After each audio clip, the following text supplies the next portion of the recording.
CTET exam में paper 1 paper 2 का नया सिलेबस क्या है, यह बच्चों आपकी सबकी क्वेरीज है। लेकिन देखो, अगर मैं आपको बात करूं नया या पुराना सिलेबस कुछ अलग नहीं होता है। सीबीएसई के द्वारा एक बार जो सिलेबस जारी किया गया सीटेट का, वही सिलेबस है। उसमें नया कुछ नहीं है, बस एक अंतर आ जाता है। जो ये नए और पुराने का जो कंट्रोवर्सी एक प्रकार से यूट्यूब पर चलती है, जिसको लेकर के वीडियोस डालते जाते हैं, पेडागोजी का लेवल है। सीटेट में पेडागोजी पूछी जाती है। पहले अगर आप देखो 2019-20 तक थोड़ी आसान पेडागोजी पूछी जाती थी। 21-22-23 में ऑनलाइन वाले पेपर हुए, हार्ड पेडागोजी पूछी गई, तो लोगों ने कहा सिलेबस बदल गया।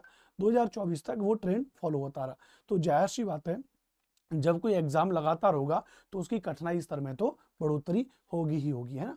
तो लेकिन आज हम अभी करंट के हिसाब से जानने का प्रयास करेंगे सीटेट दिसंबर 2025 में कंप्लीट इसका जो न्यू सिलेबस डिस्कशन क्या हो सकता है, पेपर 1 का डिस्कशन क्या होगा और पेपर 2 का डिस्कशन क्या होगा। इस वीडियो को आप बड़े ध्यान से देखिएगा। और एक बात आप अच्छे से जानते हैं कि सीटेट का नोटिफिकेशन जल्द ही जारी होगा।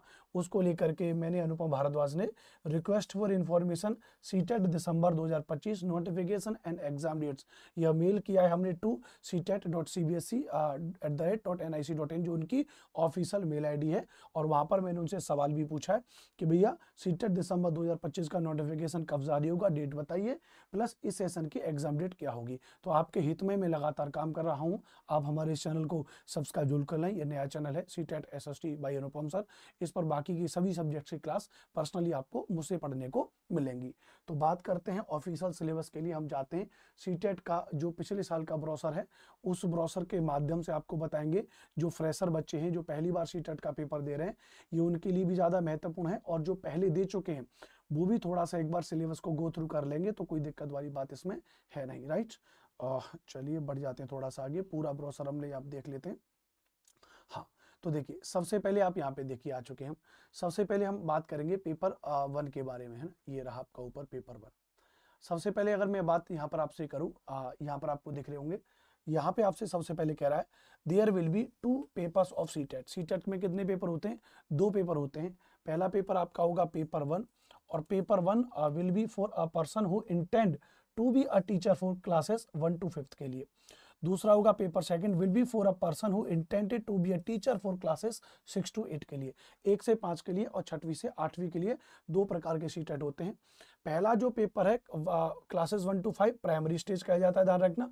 और दूसरा जो है ध्यान रखना, वो हमारा जूनियर वाला कहा जाएगा। प्राइमरी में सीडीपी एंड पेडागोजी आता है, 30 क्वेश्चन आते हैं, कंपलसरी है और 30 ही नंबर के होते हैं। दूसरा आपका मैथमेटिक्स आएगा 30 नंबर का और 30 ही प्रश्न आपसे पूछे जाएंगे, याद रहे। तीसरा आपका एनवायरमेंटल स्टडीज, 30 प्रश्न होंगे और 30 ही नंबर का होगा। चौथा होगा आपका लैंग्वेज 1 कंपलसरी, 30 प्रश्न होंगे और 30 ही अंक होंगे। और दूसरा होगा आपका लैंग्वेज 2, 30 ही प्रश्न होंगे और 30 ही अंक होंगे। अतः इस तरीके से देखा जाएगा तो 150 एमसीक्यू होंगे और 150 ही क्या होंगे, इसके मार्क्स होंगे। ध्यान रखना कितने नंबर लेकर के आने हैं। तो जो जनरल कैंडिडेट होता है, जनरल कैंडिडेट को 60% अंक लेकर के आने, जो लगभग 90 नंबर के बराबर होता है। अगर आपका 90 में से 1 नंबर भी कम है, अगर 89 नंबर भी है, तो आपका क्या हो जाएगा, सीटेट फेल माना जाएगा।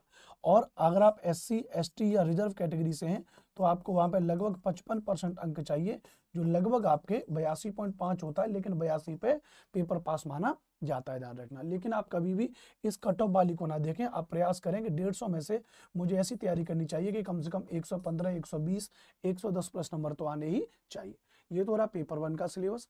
अब थोड़ा सा चलते हैं पेपर 2 के बारे में। अभी एक वीडियोस और मैं अपलोड करूंगा आपके लिए भाषा वाली, की भाषा का चयन कैसे करना है। ये जो लैंग्वेज 1 और लैंग्वेज 2 है, इनमें से आप कौन सी भाषा का चयन कर सकते हैं, उनके बारे में वीडियोस बनाऊंगा। चैनल को देखते रहिएगा, इसलिए कह रहा हूं चैनल को सब्सक्राइब करके मनोबल बढ़ाते रहिएगा। पेपर 2 में भी अगर बात करें 6वीं से 8वीं के लिए, तो इसको हम ध्यान रखना कहेंगे, जो जूनियर का पेपर है, ध्यान रखना। इसमें चाइल्ड डेवलपमेंट एंड पेडागोजी 30 प्रश्न का होगा और 30 ही अंक होगा, ध्यान रखना। प्लस मैथमेटिक्स और साइंस होगा, या तो 60 प्रश्न का 60 अंक का, या फिर सोशल स्टडीज होगा 60 प्रश्न का और 60 अंक का, है ना। आपका ग्रेजुएशन में साइंस बैकग्राउंड से हैं तो 60 प्रश्न के गणित और साइंस आपको सॉल्व करनी पड़ेगी। अगर आप आर्ट्स बैकग्राउंड से हैं, एसएसटी से हैं, तो आपको 60 प्रश्न की एसएसटी होगी। साइंस वाले बच्चों के लिए क्लासेस में अपने इस चैनल पे शुरू कर रहा हूँ, याद रहे भैया। दूसरा लैंग्वेज 1 कंपलसरी आपकी 30 प्रश्न, 30 MCQ 30 मार्क्स की। लैंग्वेज सेकंड आपकी कंपलसरी 30 MCQ 30 मार्क्स की आपकी होगी। अतः इस तरीके से अगर आप देखेंगे तो 150 MCQs होंगे और 150 ही मार्क्स होंगे। यहाँ पर भी जनरल वालों के लिए 60% यानी 90 नंबर और रिजर्व कैटेगरी के लिए 55% यानी जो लगभग 82 नंबर के बराबर होगा। अब वैसे एक एक करके मैं थोड़ा सब्जेक्ट के बारे में बताऊं। जनरली इतना आपने अब तक पढ़ लिया होगा कि भैया इसमें जो सिलेबस डिस्कशन है पेपर 1 पेपर 2 के लगभग लगभग बराबर होते हैं, ऐसा कुछ नहीं, एक दो टॉपिक बस थोड़ा अंतर है। जैसे अगर मैं यहाँ पर आपको ऑफिशियल सिलेबस में बताऊं, मैं आपको यहाँ पर जैसे लेकर के चल रहा हूं मैं सीडीपी के बारे में, तो सीडीपी के बारे में आप जानते हो 15 नंबर का तो कंटेंट आएगा और 15 क्वेश्चन का चाइल्ड डेवलपमेंट और 15 क्वेश्चन का पेडागोजी वाला basically segment. Concept of development and its relationship with learning, principles of the development of children, बालक के विकास के लिए क्या क्या सिद्धांत होने चाहिए, और डेवलपमेंट एंड इट्स रिलेशनशिप, विकास और उसका संबंध क्या है, influence of heredity and environment उसके बारे में, socialization process, social world and children, teacher parents and peers के बारे में, कैसे बालक समाजीकरण के माध्यम से बालक सीख रहा है उसको लेकर के पढ़ना है। Piaget, Kohlberg and Vygotsky, construct and critical perspective, उनके सिद्धांत पढ़ने हैं, पियाजे के, कोलबर्ग का, वाइगोत्स्की का, इन्होंने क्या क्या बच्चों के विकास को लेकर, सिद्धांत को लेकर के, डेवलपमेंट को लेकर क्या क्या कहा है। Concept of child centred and progressive education के बारे में बात करनी है। इस तरीके से अगर आप देखोगे तो multi dimensional intelligence, language and thought, gender as a social construct, gender roles, gender bias and educational practice, ये जो टॉपिक्स दे रखे ना, इनमें से एक एक टॉपिक की क्लास मैंने आपसे प्रॉमिस किया अपने चैनल पे कि मैं आपको सब कुछ मैं ही आपको पढ़ाऊंगा, एक एक टॉपिक वाइज आपको पूरा कंटेंट देखने को मिलेगा, है ना। फिलहाल वीडियोस बहुत बड़ी हो जाएगी इसलिए थोड़ा आगे चलते हैं। इसलिए मैथमेटिक्स में geometry, shapes and spectral understanding, solids around us, number, additional, subtraction, multiplication, division, measurement, weight, time, ये वाला पेडागोजिकल इश्यूज। उसके अलावा एनवायरमेंटल स्टडीज, एनवायरमेंट के अलावा अगर आप थोड़ा सा देखोगे लैंग्वेज 1 लैंग्वेज 2, और उसके अलावा अगर आप जैसे चलोगे मेरे वाले सब्जेक्ट में, पेपर 2 वाले सब्जेक्ट में, तो सीडीपी तो लगभग लगभग बराबर है पेपर 1 पेपर 2 में, है ना। हिंदी इंग्लिश भी लैंग्वेज भी बराबर है, बस थोड़ा सा मैथ्स में अलग आ जाता है, पेपर 2 में थोड़ा मैथ्स हल्का एडवांस में आ जाता है, वहां पर ईवीएस होती है, तो पेपर 2 में थोड़ा साइंस अच्छे स्तर पे आ जाती है। और साइंस के लिए चिंता आपको करने की जरूरत नहीं है, पूरी एनसीईआरटी मैंने मंगा ली है। जैसे आप देख रहे हो मेरे सामने कक्षा 6 की विज्ञान की एनसीईआरटी है, इसका पूरा निचोड़ कक्षा 6 कक्षा 7 कक्षा 8 की पूरी साइंस की एनसीईआरटी करा दूंगा, तो आपको कुछ भी अलग से पढ़ने की जरूरत नहीं पड़ेगी।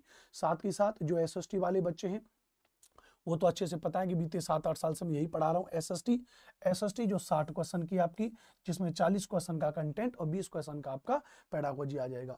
इसमें अगर आप बात करोगे तो हिस्ट्री के लगभग 13-14 क्वेश्चन आ जाते हैं। हिस्ट्री के अलावा आप बात करोगे तो ज्योग्राफी के लगभग 13-14 क्वेश्चन, और अगर आप बात करोगे ध्यान रखना यहाँ पे 12 के आसपास क्वेश्चन यहाँ पे आपके इसके आ जाएंगे, सोशल एंड पॉलिटिकल लाइफ। तो अगर आप देखोगे तो 14 क्वेश्चन हिस्ट्री के मान लो, 14 क्वेश्चन ज्योग्राफी के मान लो तो 14 दूनी 28, 12 क्वेश्चन पॉलिटी के मान लो तो 40 हो जाएगा। प्लस उसके अलावा जो बचा वो आपका आ जाएगा 20 नंबर का, 20 नंबर का आपका आ जाएगा पेडागोजी की एक एक unit, concept and nature of social science, classroom process, developing critical thinking, inquiry empirical evidence, problem of teaching social science, source primary secondary, project work, evaluation, ये आपकी यहाँ पर अगर देखोगे तो आपकी 6 यूनिट है, 1 2 3 4 5 6 7 8, हाँ 8 यूनिट है। 8 यूनिट में मैं आपको 8 क्लास प्रॉपर थ्योरी की दूंगा, ये मेरा आपसे प्रॉमिस है। ये 8 क्लास में आपको क्या दूंगा, प्रॉपर थ्योरी की दूंगा, जिससे आपके 8 के 8 टॉपिक कवर हो जाएंगे। प्लस इन 8 टॉपिक से जितने भी क्वेश्चंस पेपर में आए हुए हैं वो भी साथ के साथ मैं आपको कराऊंगा। बट अब इतनी बड़ी प्लानिंग को एग्जीक्यूट करने में थोड़ा टाइम लगता है, तो टाइम लगेगा, आप इस चैनल पे गो थ्रू करते रहेंगे, चैनल को सब्सक्राइब करते रहेंगे। एक मैराथन अब तक मैं आपको एसएसटी की दे दिया हूँ, अब अगली मैराथन की तैयारी सीडीपी के लिए कर रहा हूँ, फिर आपकी ईवीएस के लिए लेके आऊंगा, साइंस को लेके आऊंगा, मतलब लेकिन इतना प्रॉमिस है कि आपका जो पेपर होगा वो आपका पेपर होगा दिसंबर में, ये आपका पेपर पहुंच जाएगा जनवरी में, बस इतना अंतर है। आज 1 सितंबर है, जिस दिन मैं 2 सितंबर वीडियो बना रहा हूँ, तो मेरे पास सितंबर का एक पूरा महीना है, सितंबर अक्टूबर का पूरा महीना है, नवंबर का पूरा महीना है, और लगभग अगर मैं मान के चलूँ दिसंबर में भी अगर पेपर होता है तो आधा दिसंबर है, मतलब मेरे पास मिनिमम से मिनिमम 3 महीने, और 3 महीने में तो मैं आपको इतनी तैयारी, इतने लेक्चर्स अपने चैनल पर डाल दूंगा कि आपकी तैयारी बहुत बढ़िया हो जाएगी। पढ़ते रहिए, मुस्कुराते रहिए। ये चैनल है सीटेट एसएसटी बाय अनुपम सर, सब्सक्राइब करके जरूर जाइएगा। 2-3 हज़ार सब्सक्राइबर हो जाएंगे तो तब से फिर प्रॉपर रेगुलर क्लासेस भी शुरू कर देंगे। जय हिंद, वंदे मातरम, नमस्ते नमस्कार। आपका अगर कोई सवाल है, जवाब है, मेरे प्रति कोई प्यार पूर्वक अगर आप कमेंट करना चाह रहे हैं तो कमेंट बॉक्स में जरूर करें। जय हिंद, वंदे मातरम।